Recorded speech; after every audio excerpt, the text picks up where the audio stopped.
LIC. And can I have my screen, please? Can I have my first? I don't know where Mul is, but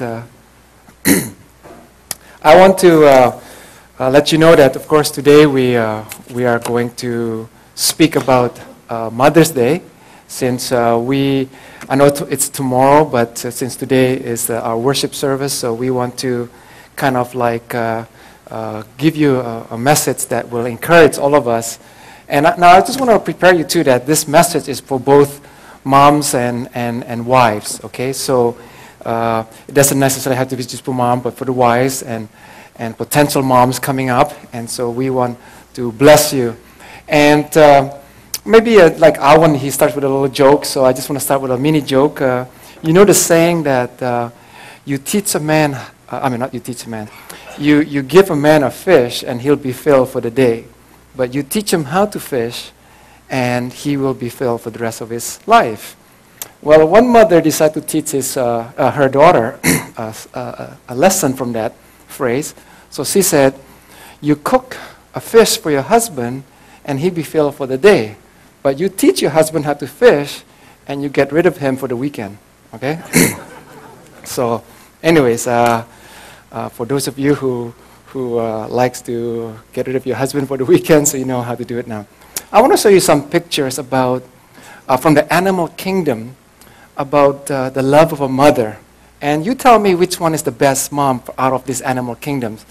Okay, there's an otter, okay, and I don't know why there's no projector here, but anyways, I guess you can look at that one.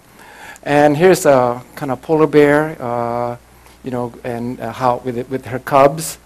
And here's an elephant, kind of cute, playing with each other with their trunks. And then here's a tiger with his her cub as well. And then dolphins, and swimming together with the little dolphin. And then gorillas, right? Mommy gorillas with their baby gorillas, and then and more polar bears. Just cuddling one another. This is a typical mom and kids. But I would say that the mom, it would be the next picture, which is the winner, and that is us, okay? So I hope that none of you moms are going to treat your children like that, okay? So I don't know how they got this, but anyway, I thought it was a little cute that how all the other animals were hugging their little ones, and then this mother just grabbing him by its legs. So it's almost like, reminds us of the Achilles, right? How the mother dips him into the water like that. Anyways, today, of course, like I said, we want to speak about moms. And let me ask you a quick quiz. And most of you should know this because, especially those of you who have been attending Bible studies, I'd like to ask you, what is the fifth command in the 10 Commandments?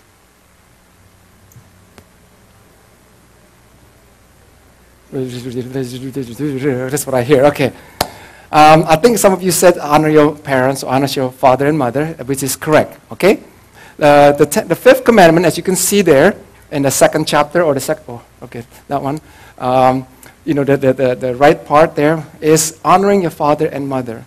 Now, the full command looks like that: honor your mom and dad, basically, so that you may live long in the land the Lord your God is giving you. Now, this first command in the right part or the second section or parts of the 10 Commandments is very unique because, as you all probably aware of, there's two things. Number one, we all know that this is the first command that comes with a promise. Paul makes it very clear in Ephesians chapter 6. He puts it this way: children, obey your parents in the Lord, for this is right. Honor your father and mother, which is the first commandment with a promise that it may go well with you, that you may enjoy long life on earth. And so in other words, this command here, the fifth command, or the first one in that second section, tells us that, if we obey this, there's an actual promise that comes with it, and that is that we will have a good long life here on earth. Now, if you look at that command, it's unique not only because it comes with a promise, but it is the first one in the second section of this 10 Commandments. Because the left side, as you can see, if you can think of a cross, the first part is like the vertical aspect, our relationship with God, okay? And that is the first 4 commandments. And the second part is the a horizontal side, and if we want to have a good relationship with people, it has to start, or we have to follow the sixth commandment there on the right side. And so that fifth commandment, or the first command in the second section, is so foundational because just like the first command, that we will not be able to do commandment number 2, 3, and 4 if we're not able to do number 1. Okay, so the first part, the first chapter, if you want to call it, our relationship with God, basically it's saying that if we want to have a good relationship with God, if we want to have a healthy relationship with God, it starts with the first part there, and that is to love God with all our heart, soul, mind, and strength. That means have no other God beside me. Okay? And so this is makes sense because we talked about it last week about the first fruit. That somehow in the Bible there's a big theme about God wanting to be first in our life. You know, by giving the first fruit to Him. And so this is the same thing. And so now the second part with man is the same thing. It says that if we can't honor our father and mother, then how are we supposed to honor the people outside our family? Okay? Because think about it for a second. The first human relationship that any human being has or have is actually with the parents, right? Under normal circumstances, when we are born into a family, our first relationship that we have, okay, a baby has, is with the mom and dad. And if we want to be more specific, it is actually with the mother, right? Because in the conception, we saw that last week, you know, and then the cell becomes bigger and bigger and becomes a fetus, and it's growing in the mother's womb for 9 months. That baby, that fetus, has a relationship with the mother first.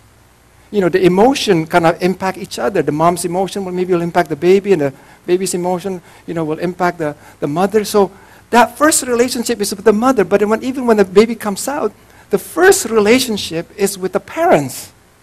And I dare to say that that relationship will even precede our relationship with God.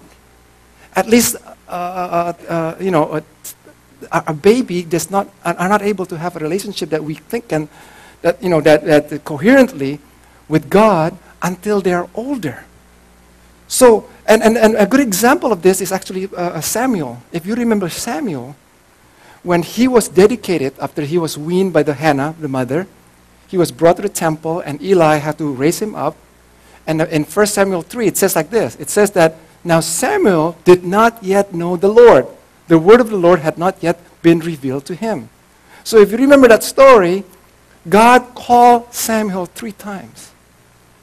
And all 3 times, Samuel did not recognize God's voice until Eli instructed him on the 4th call, this is how you're supposed to respond. So it shows there that a child doesn't even know how to relate to God until the parents teach them. This tells us again as parents how important it is for us to teach our children how to hear God, how to relate to God, how to commune with God, how to communicate, you know, two-way relationship with God. But again, back to the law again, what I'm trying to emphasize here is this. If we are unable to have a healthy relationship with our parents, then how can we have a healthy relationship with our spouse, with our friends, with our siblings, with our colleagues, with our neighbors? Because that's what it's saying there. If you want to have a good relationship, if you want to have a healthy and joyful relationship here on earth, then it starts with commandment number 5, which is learn to honor your father and your mother. And that's why it makes sense what the promise says. The promise says that honor your father and mother because this is the first commandment. Okay? That's what it says right there. That it may go well with you and that you may enjoy life on earth. Because if we don't know how to get along with people, we won't have an enjoyable life on earth. It won't go well on earth because we need each other. But it starts with honoring our father and our mother. And that's why that promise makes a lot of sense. In the left side of the commandment, remember I said, if you want to have a healthy relationship with God and have eternal life, you need to put God first. You want to have a healthy relationship on earth and have a long, joyful life here on earth, then we need to learn first to honor our mom and dads. Because if you can't do that, then the probabilities that you won't be able to honor people around us. Because if our parents who we have that first relationship with, we can't honor them, then how can we honor our spouse, our children?